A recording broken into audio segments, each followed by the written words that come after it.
Hi friends, PSC smart സ്റ്റഡിയുടെ പുതിയൊരു വീഡിയോയിലേക്ക് സ്വാഗതം. നമ്മളിപ്പോൾ 45 ഡേയ്സിൻ്റെ സ്റ്റഡി പ്ലാനാണ് ഫോളോ ചെയ്തുകൊണ്ടിരിക്കുന്നത്.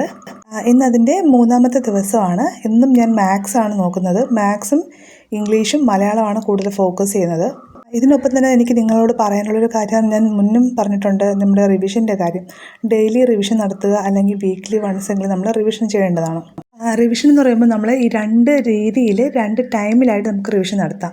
രണ്ട് ടൈമിലെന്ന് പറയുമ്പോൾ ഞാനിപ്പോൾ പറഞ്ഞതുപോലെ നമുക്ക് ഡെയിലി റിവിഷൻ നടത്തുന്നവരുണ്ട്, അല്ലെങ്കിൽ വീക്ക്ലി വൺസ് എങ്കിലും റിവിഷൻ നടത്തേണ്ടത് നമുക്ക് അത്യാവശ്യമാണ്.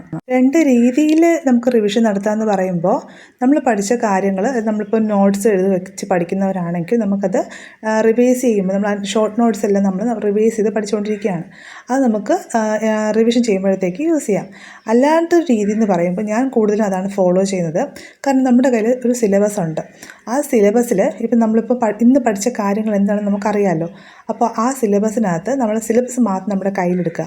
ആ സിലബസിനനുസരിച്ച് നമ്മൾ ഓരോ ടോപ്പിക്കുകൾ നോക്കി നമ്മൾ മനസ്സിലാക്കുക. നമ്മൾ പഠിച്ച കാര്യങ്ങൾ ഓർത്തെടുക്കാനായിട്ട് ശ്രമിക്കുക. എന്നിട്ടും നമുക്ക് മറന്നു പോകുന്ന കാര്യങ്ങൾ മാത്രമാണ് ഞാൻ നോട്ട് ചെയ്ത് വെക്കുന്നതെന്ന് റെഫർ ചെയ്യുകയും വീണ്ടും നമ്മൾ വായിക്കാനായിട്ട് സമയം കണ്ടെത്തുകയും ചെയ്യുന്നത്.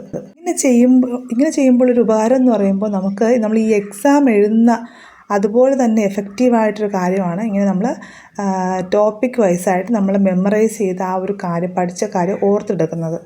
എക്സാമ്പിളായിട്ട് പറയുവാണെങ്കിൽ, നമ്മുടെ മാത്സിൽ ഫസ്റ്റ് ടോപ്പിക് എന്ന് പറയുന്നത് സംഖ്യകളും അടിസ്ഥാന ക്രിയകളുമാണ്.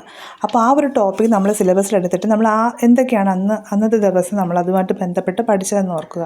അതിനുശേഷം നമ്മൾ മാക്സിമം ക്വസ്റ്റ്യൻസ് ആ ഒരു ടോപ്പിക്കുമായിട്ട് റിലേറ്റ് ചെയ്തിട്ടുള്ളതും പ്രീവിയസ് ഇയർ ക്വസ്റ്റ്യൻസിൽ അതുമായിട്ട് റിലേറ്റ് ചെയ്ത് ചോദിച്ചിട്ടുള്ള ക്വസ്റ്റ്യൻസും എല്ലാം തന്നെ നമ്മളൊന്ന് വർക്കൗട്ട് ചെയ്ത് നോക്കണം. നമ്മളിപ്പോൾ ജസ്റ്റ് ഒന്ന് നമ്മൾ എഴുതി പഠിച്ച കാര്യങ്ങളൊന്ന് നോക്കുമ്പോൾ നമുക്ക് തോന്നും എളുപ്പമുണ്ട്, നമുക്ക് ഓർത്തെടുക്കാമെന്നൊക്കെ വിചാരിച്ചാലും അങ്ങനെ ഒരിക്കലും ചെയ്യരുത്. നമ്മൾ എഴുതി തന്നെ നോക്കണം. സ്റ്റഡി പ്ലാനിനനുസരിച്ച് ഇന്ന് മൂന്നാമത്തെ ദിവസത്തെ വീഡിയോ ആണിത്. അപ്പോൾ അടുത്തിനൊരു 3 ദിവസവും കൂടി നമ്മൾ മാത്സും മലയാളവും ഇംഗ്ലീഷും പഠിക്കാനായിട്ട് മാക്സിമം ഈ ഒരു 3 ദിവസം കൊണ്ട് തന്നെ നമ്മൾ പഠിച്ച് തീർക്കാനായിട്ട് ശ്രമിക്കുക. അതിനുശേഷം നമുക്ക് GK പോർഷനിലേക്ക് കടക്കാം. GK പോർഷനകത്ത് ഞാൻ ഉദ്ദേശിക്കുന്നത് നമ്മുടെ കയ്യിലുള്ള SCERT ടെക്സ്റ്റ് ബുക്കുകൾ വായിക്കുകയും മോഡൽ എക്സാംസുകൾ അറ്റൻഡ് ചെയ്ത് അതുമായിട്ട് റിലേറ്റ് ചെയ്തിട്ട് ഫാക്ട്സുമായിട്ട് ഒരു കമ്പൈൻഡ് സ്റ്റഡി പോലെ വീഡിയോസ് ചെയ്യാമെന്നാണ് ഞാൻ വിചാരിക്കുന്നത്. ഇംഗ്ലീഷിൻ്റെ ഗ്രാമർ നല്ല രീതിയിൽ തന്നെ നിങ്ങൾ പഠിച്ചു പോകണം. അതുപോലെ വൊക്കാബുലറിയും മലയാളവും നിങ്ങൾ PYQ നോക്കി പഠിക്കുന്നതായിരിക്കും കൂടുതലായിട്ട് നിങ്ങൾക്ക് ഈസി ആവുക. അതുപോലെ നമുക്ക് പ്രീവിയസ് ഇയർ ക്വസ്റ്റ്യൻസ് നോക്കുമ്പോൾ തന്നെ അറിയാം, അവർ റിപ്പീറ്റഡ് ആയിട്ട് ഈ ഒരു ഇംഗ്ലീഷ് വൊക്കാബുലറിക്കും മലയാളത്തിന് അവർ റിപ്പീറ്റ് ചെയ്ത് ചോദിക്കുന്നുണ്ട് ക്വസ്റ്റ്യൻസൊക്കെ. നമുക്കിനി മോഡൽ ക്വസ്റ്റ്യൻ പേപ്പേഴ്സ് വർക്കൗട്ട് ചെയ്യുമ്പോൾ കൂടുതലായിട്ടും അതുമായിട്ട് മനസ്സിലാക്കിയെടുക്കാൻ കഴിയും. അതുകൊണ്ട് നിങ്ങളിപ്പം കംപ്ലീറ്റ് ആയില്ല എന്ന് കരുതിയിട്ട് ടെൻഷൻ അടിക്കേണ്ട ആവശ്യമൊന്നുമില്ല. നമ്മൾ previous year question papers work out ചെയ്ത് നോക്കുമ്പോഴും, അതായത് 2021 മുതൽ ഇതുവരെ ചോദിച്ചിട്ടുള്ള ഡിഗ്രി എക്സാംസുകളുടെ എല്ലാം ക്വസ്റ്റ്യൻ പേപ്പേഴ്സ് നമ്മൾ ഡിസ്കസ് ചെയ്യുന്നുണ്ട്.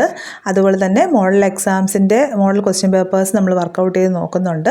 അതിൻ്റെ റിലേറ്റഡ് ഫാക്ട്സും പഠിക്കുന്നുണ്ട്. അപ്പോൾ ഈ നമ്മൾ ഒന്നും പഠിച്ച് കഴിഞ്ഞില്ല, ഇനി എനിക്ക് ഇതിനോടൊപ്പം മുന്നോട്ട് പോകാൻ പറ്റില്ല എന്ന് അങ്ങനെ വിചാരിച്ചാലും പഠിക്കാണ്ടിരിക്കേണ്ട. ഈ ഒരു 45 ഡേയ്സിൽ നമുക്ക് കംപ്ലീറ്റ് ആയിട്ട് നല്ല രീതിയിൽ തന്നെ നമുക്ക് പഠിച്ചതിന് ശേഷം അതിനുശേഷം ഫുൾ റിവിഷനാണ് നമ്മൾ അങ്ങോട്ട്. റിവിഷൻ എന്ന് പറയുമ്പോൾ ഈ പഠിച്ച കാര്യങ്ങൾ തന്നെ നിങ്ങൾ റിവിഷൻ ചെയ്യുക. ഞാൻ മോഡൽ ക്വസ്റ്റ്യൻ പേപ്പേഴ്സ് പറയുക, അതിനൊപ്പം റിലേറ്റഡ് ഫാക്ട്സ് പറയുകയും ചെയ്യുമ്പോൾ നിങ്ങളത് നോട്ട് ചെയ്ത് വെക്കുക. ഈ നോട്ട് ചെയ്ത് വെക്കുന്നതാണ് ഈ 45 ഡേയ്സിന് ശേഷം നിങ്ങൾ റിവിഷനായിട്ട് എടുക്കേണ്ടത്. അതോടൊപ്പം തന്നെ നിങ്ങൾക്ക് പറ്റുന്നതും SCERT ടെക്സ്റ്റ് ബുക്കുകൾ വായിക്കാൻ ശ്രമിക്കുക. ഇപ്പോൾ നിങ്ങൾക്ക് ടെക്സ്റ്റ് ബുക്കുകൾ അവൈലബിൾ അല്ല എന്നുണ്ടെങ്കിൽ എനിക്ക് ടൈം കിട്ടുന്നത് പോലെ ഞാൻ അതിൻ്റെ ഇമ്പോർട്ടൻ്റ് ആയിട്ടുള്ള ടോപ്പിക്, അതായത് പ്രീവിയസ്ലി ചോദിച്ചിട്ടുള്ള ഡിഗ്രി ലെവലിൽ SCERT ക്വസ്റ്റ്യൻസ് വന്നിട്ടുള്ള ചാപ്റ്റേഴ്സ് ഞാനത് വായിച്ചിട്ട് വീഡിയോ ചെയ്തു തരാം. അപ്പോൾ നമുക്ക് ഒരുമിച്ച് അത് ഇൻട്രാക്ഷൻ നടത്തി അത് പഠിക്കാവുന്നതാണ്. ഈ പലതുള്ളി ചേരുന്നതാണ് പെരുവെള്ളമായി മാറുന്നതെന്ന് നമ്മൾ പറയാറുണ്ട്. അപ്പോൾ അതുകൊണ്ട് ഈ വർക്ക് ചെയ്യുന്നവർക്കാണെങ്കിലും വീട്ടമ്മമാർക്കും നമുക്ക് പഠിക്കാനായിട്ട് സമയം കിട്ടുന്നില്ല, എനിക്ക് പഠിക്കാൻ കഴിയുന്നില്ല, കുറച്ചേ പഠിക്കാൻ കഴിയുന്നുള്ളൂ എന്ന് വിചാരിച്ചിട്ട് നിങ്ങൾ വിഷമിക്കേണ്ട. കാരണം ഉള്ളതുപോലെ നമുക്ക് പഠിച്ചെടുക്കാവുന്നതേ ഉള്ളൂ.